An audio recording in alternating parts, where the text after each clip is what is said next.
Welcome to Movie Recap, a channel dedicated to those addicted to movies. Our focus is to showcase the best recap of your favorite flick. Sit back, grab your popcorn, and get ready to be amazed by Finding Nemo. After his son gets abducted from the Great Barrier Reef and is dispatched to Sydney, Marlin, a meek clownfish, enlists the help of a forgetful fish and embarks on a journey to bring him home. Spoilers ahead.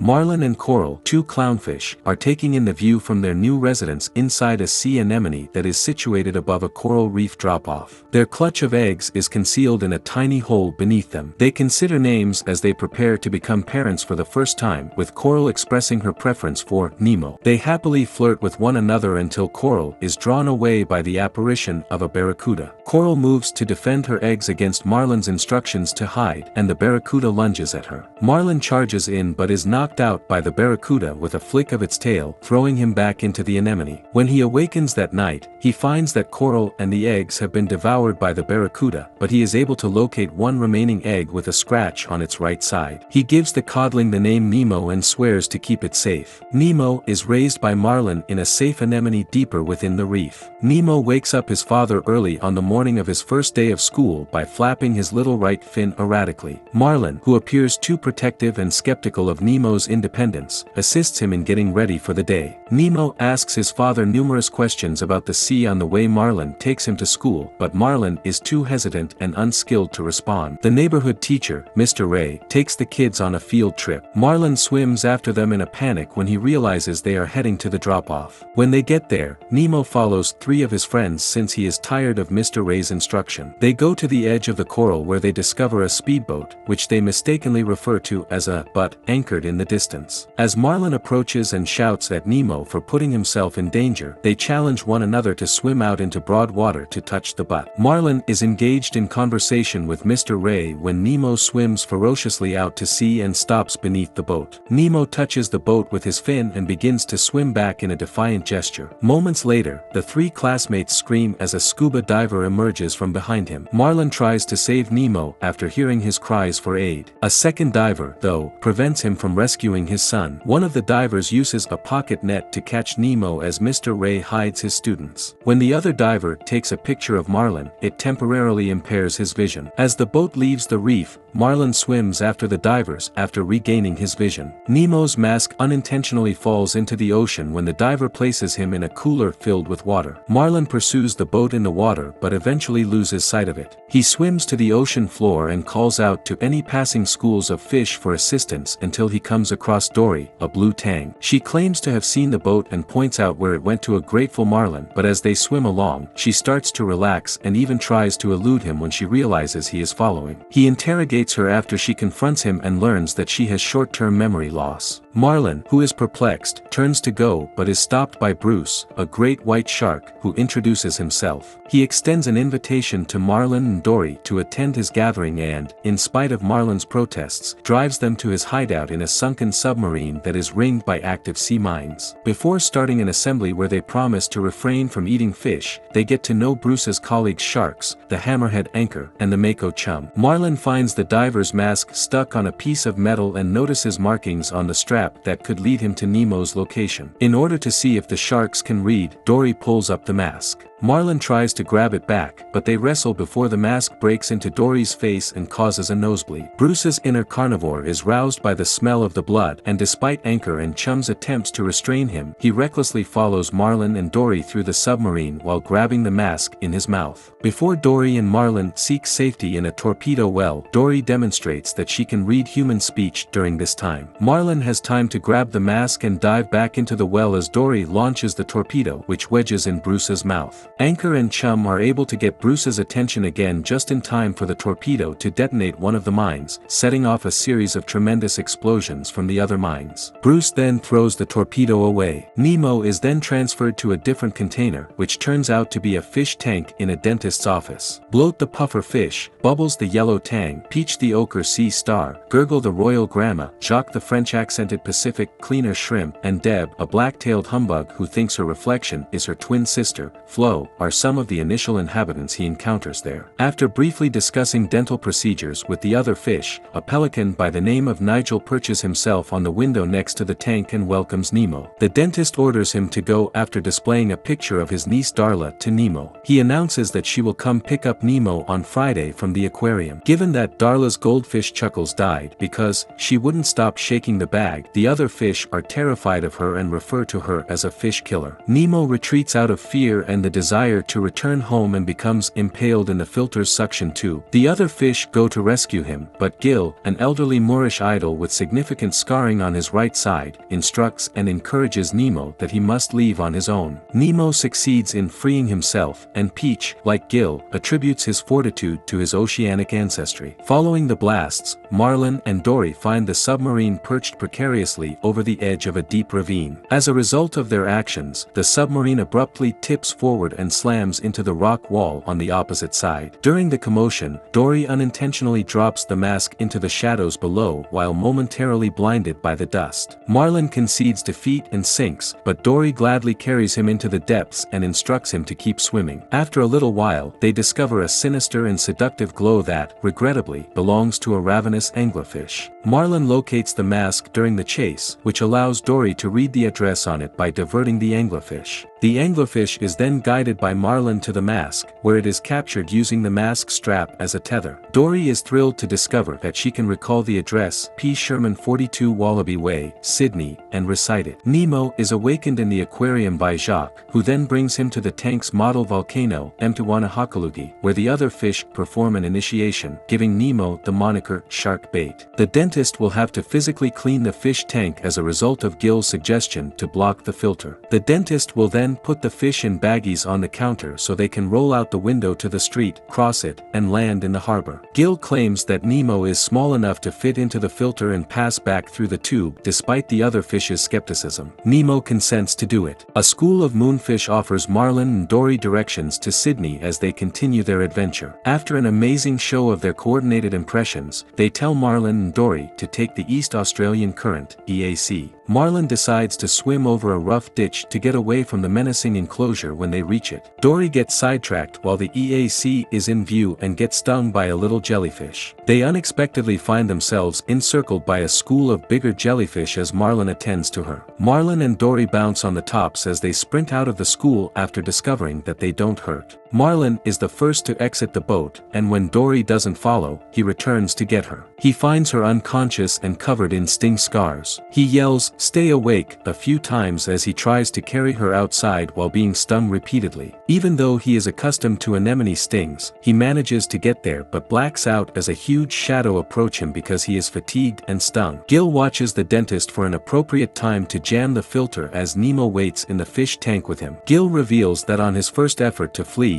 he landed on dental instruments even though he was headed for the bathroom after noticing Nemo examining his scars. He asserts that fish were not intended to dwell in aquariums and that all drains flow to the ocean. When Peach calls out that the dentist needs to use the restroom, Nemo jumps into the hazardous chamber of the filter. Nemo wedges the fan to stop the flow of water as Gil throws him a pebble and gives directions. Nemo is drawn backward toward the fan blades as the pebble disengages and the fan restarts as he swims through the conduit back into the tank. A tall piece of kelp is quickly sent to Nemo by the other fish. Nemo pulls apart a piece of kelp but clings to it. Peach, shaken, begs Gil not to put Nemo through the filter once more. Gil, grumpy and aware that his idea put Nemo in terrible danger, declares that they are over. As Crush introduces himself, Marlin awakens to discover himself curled up on the sea turtle's shell. He realizes, to his astonishment, that there are numerous other sea turtles and sizable fish traveling beside him on the EAC. Marlin meets Squirt, the offspring of Crush, and Dory, who still bears the scar from the jellyfish stings on her side. Marlin also gets to know Crush's adventurous kid, Squirt. Squirt unintentionally escapes the current while having fun with the other sea turtles. At first, Marlin is terrified, but Crush persuades him that Squirt can handle himself. Squirt successfully navigates his way back into the flow of water and joyfully rejoins his father. Marlin observes that turtles of all ages can acquire the skills necessary to survive in the ocean. Squirt and the other hatchling siblings beg Marlin to fill them in on the other aspects of their journey and encounter with the jellyfish after hearing some of the information. Marlin is initially hesitant to start, but he eventually agrees to do so. His tale is not disregarded, it is told to everyone from turtles to fish to dolphins to birds, and so on, until Nigel the pelican hears it. He flies to the dentist's office as soon as he hears Nemo's name. There, Gil rejects Nemo's attempts to repent for the failed escape attempt, telling him that nothing should be worth risking one's life to try to escape. After crashing through the shuttered window when he first arrives, Nigel recovers, and is able to tell Nemo the tale of Marlin's adventure. With renewed energy, Nemo decides to try the filter attempt once more by turning off the fan in the toxic chamber, and this time he is successful. Until they reach their departure point, where Crush and Squirt direct them to leave the main line, Marlin and Dory continue along the EAC. Squirt pulls them into the exit flume and back into open water following a strange instructional speech on proper exiting technique. Marlin thanks Crush and inquires about his age. The turtle responds that he is 150 years old and still a youthful man. They are told to go to Sydney through a huge cloud of purplish plankton. They quickly get disoriented, though, and Dory decides to approach a far-off fish for help. Even though Marlin is initially terrified, he decides to put his trust in Dory, who then calls out to the shadowy figure. When she realizes it's a blue whale, she begins speaking whale and cries out for assistance. Just as the whale approaches from behind and drags them into its throat, Marlin loses patience with her once more. Without a filter for a few days, the fish tank's inside is now completely coated in green algae. When the dentist notices this, he decides to clean the tank the next morning before Darla gets there. Nemo peers out the window and scans the harbor, wondering if his father has already arrived and is waiting for him. Marlin and Dory are safe and have access to water in the whale's mouth. Marlin makes a vain attempt to escape by slamming at the whale's baleen, despite Dory's complacency. He rants at Dory for allegedly speaking whale, labels her insane, and laments the fact that he will never again see his kid. The whale calls as the water in his mouth starts to drain as Dory tries to comfort him. The whale then extends his tongue to force Marlin and Dory to the back of his throat, but Marlin won't release it until Dory promises him that everything will be okay even though she has no idea what will happen. Marlin finally shuts his eyes and lets go of the whale's tongue. They drop to the whale's rear of the throat, where they are shot out of the blowhole and land in Sydney's harbor. Marlin, who is relieved to have arrived, thanks the whale and asks Dory to assist him in locating the vessel that transported Nemo. The tank is suddenly clean when Peach awakens the next morning in a terrified state. The fish discover that the previous evening, the dentist had installed a brand new talking prototype high-tech filter called the Aquascum 2003. The Aquascum 2003 uses a laser to scan the tank and report its status. The water is 82 degrees, and the pH balance is appropriate. Even though they are impressed by the device's smooth operation, they are concerned about what they will do when Darla shows up there. Nemo is abruptly pulled up by the dentist in a fishnet, but Gil and the other fish encourage Nemo to swim down and draw the net into the tank, freeing him from the dentist's hold. Nemo is swiftly snatched up in a plastic bag and placed on the counter despite their best efforts. The other fish orders Nemo to roll out the window, but the dentist stops him in his tracks by putting the baggie in a tin. When Gil tries to reassure Nemo that everything will be alright, Darla bursts into the office. After searching for boats all night, Marlin and Dory are still searching the harbor when a pelican scoops them up and flies away. The pelican swoops down and swallows them, but Marlin refuses to travel all this way to become dinner. He puts Dory and himself into the pelican's neck, which starts it choking. Nigel, a nearby sleeper, notices Gerald, a pelican, choking and flies down to help. Marlin yells that he has to find Nemo as he and Dory are launched from his jaws onto the dock after he strikes Gerald in the back. When Nigel recognizes the name, he comes to Gerald with excitement and informs him that the fish they've been hearing about is this one. He looks back to Marlin and observes that Dory and he have floated to the end of the dock. They all had to stop moving as they realized they were surrounded by ravenous seagulls as Nigel pursued them. When Marlin hears that Nigel recognizes his son Nemo, he flips in excitement, forcing the seagulls to dive in front of them. However, Nigel is able to grab both Dory and Marlin in his jaws and fly away. Before entering the room to see her uncle, Darla torments the fish in the tank. Nemo is floating upside down as he takes up the sack with Nemo inside of it. The dentist proceeds to the trash can as Nigel enters the window, but the other fish quickly recognize that Nemo is pretending to be dead so that he can be flushed down the toilet. Nigel is dragged inside the office by Marlin, who terrorizes Darla, the dentist, and two other family members. As the dentist snatches Nigel and yanks him out the window once more, Marlin sees Nemo drifting and assumes he is dead while yelling for Nemo. Nemo stands up when he hears his name, but Darla grabs the bag and begins shaking it to wake up the fishy. As the other members of the tank gang push Mount Wanahakalugi, Gil wedges himself into its summit. The power of the bubbles forces him out of the tank. Darla puts Nemo's backpack on a table covered in tools when he crashes on her head, shattering the plastic. Near Nemo, Gil slips off Darla's head. He flips Nemo into the sink using a magnifying scope as a catapult and then makes his escape down the drain by using it as a catapult. Gil is swiftly placed back into the tank so he can breathe by the dentist. Gil reassures the others that Nemo is safe because all drains run to the ocean. When the sink misaligns and shoots water in Darla's face as she searches for Nemo, the incident occurs. The water treatment filtration, which is a network of pipes that goes on the seafloor out of the port, is where Nemo arrives after using the covert escape. Marlin and Dory are released into the water as Nigel flies out of the harbor while conveying his sorrow. Marlin, overcome with emotion, thanks Dory for her assistance and starts to swim away. She requests that he remain by saying that she remembers things better when he is present and that she doesn't want to forget. Marlin declines and swims off, abandoning her on her own. In the piping, Nemo emerges and cries out for his father. Dory, who is lost but can't recall anyone, is discovered swimming bafflingly behind a buoy. Despite the fact that she doesn't know him, Dory accepts Nemo's invitation to hunt alongside her. Dory discovers a piece of piping that has Sydney written on it as they swim together. All of a sudden, she remembers everything, and she runs to Nemo, giving him a tight hug before pointing him in the direction Marlin departed.